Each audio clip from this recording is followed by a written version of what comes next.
সরবরাহ বাড়ায় রাজধানীর কাঁচা বাজারে কমতে শুরু করেছে শাকসবজির দামিতে কিছুটা স্বস্তি ফিরলেও চাল তেল নিয়ে অস্থিরতা সৃষ্টিতে ফিকে হয়ে আসছে সেই স্বস্তি। সয়াবিন তেলের দাম প্রতি লিটারে ৮ টাকা বাড়ানোর পরও বাজারে সরবরাহ ঘাটতি দেখা যায়। দোকানিরা বলছেন কর্পোরেট কোম্পানিগুলো আরও মূল্যবৃদ্ধির পায়তারা করছেন। চড়া মাছের বাজারও। সাজ্জাদ জাহানের প্রতিবেদন। বাজারে বাড়ছে শীতকালীন শাকসবজির সরবরাহ, কমতে শুরু করেছে দাম। সবজির দাম কমায় কিছুটা স্বস্তি ফিরেছে ভোক্তাদের মধ্যে, তবে শীতকাল অনুযায়ী এখনো দাম অনেক বেশি বলে দাবি ক্রেতাদের। বাজার সবজির দামটা কম, আর কোনো কিছু কম নাই। সিন্ডিকেট আপনার এখনো আছে, এখন তো নতুন সরকার আসছে, সে তো সব বুঝাইতে একটা সময় লাগবে।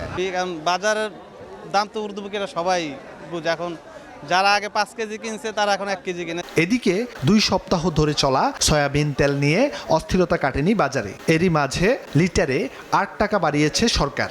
তারপরও গত 4 দিনে বাজারে তেলের সরবরাহ স্বাভাবিক করেনি কর্পোরেট কোম্পানিগুলো। যেখানে লাগবে আপনার 10 কার্টন, সেখানে আপনারা দিবে 1 কার্টন 2 কার্টন, তাহলে তো কাইসিস যাবে না, যাবেনি। তো গরিব যারা সাধারণ মানুষ আছে, ওরা আমরা মানুষ চললে ফিরে খাওয়ার মতো সম্ভব। তারা বলতেছে যে তারা ভালো করার জন্য চেষ্টা করতেছে, ভালো করবে, কিন্তু আসলে তো বাস্তবের সাথে মিল নেই কোনো।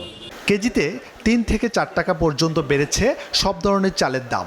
মৌসুমে এই অস্বাভাবিক দাম বৃদ্ধি অযৌক্তিক দাবি করে এর পেছনে মিলার ও কর্পোরেট প্রতিষ্ঠানের কারসাজি রয়েছে বলে অভিযোগ করেন চাল ব্যবসায়ীরা। সিজন আসার সাথে সাথেই মাল কিনা গোডাউনজাত করে রাখে সারা বছরের জন্য। তারা মার্কেটটা তাদের নিয়ন্ত্রণে নিয়ে যায়, তারা তাদের ইচ্ছা মতো দাম বাড়ায়, ইচ্ছা মতো দাম কমায়। এখন বাড়াইছে মেইলাররা এবং কর্পোরেট কোম্পানিগুলো। এখন তো মৌসুম, দাম কমার কথা ছিল, কিন্তু মাঝে কমেছিল, আবার 3 টাকা করে বেড়ে গেছে।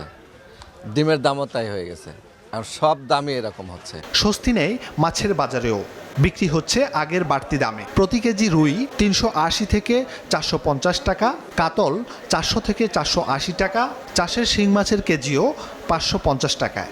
অর্ধেক বছর মাছ ইন্ডিয়া থেকে, মায়ানমার থেকে, এরা যেদিন সাপ্লাই কমাইব ওদিন আমাদের দেশের মাছের দাম বেড়ে যাবে। এই সরকারের সেইভাবে স্ট্রেংথটা নাই, সেই ইমপ্লিমেন্টেশন নাই। কথায় আছে, মানে মূল্যবোধও আছে, কিন্তু ইমপ্লিমেন্টেশনে নাই।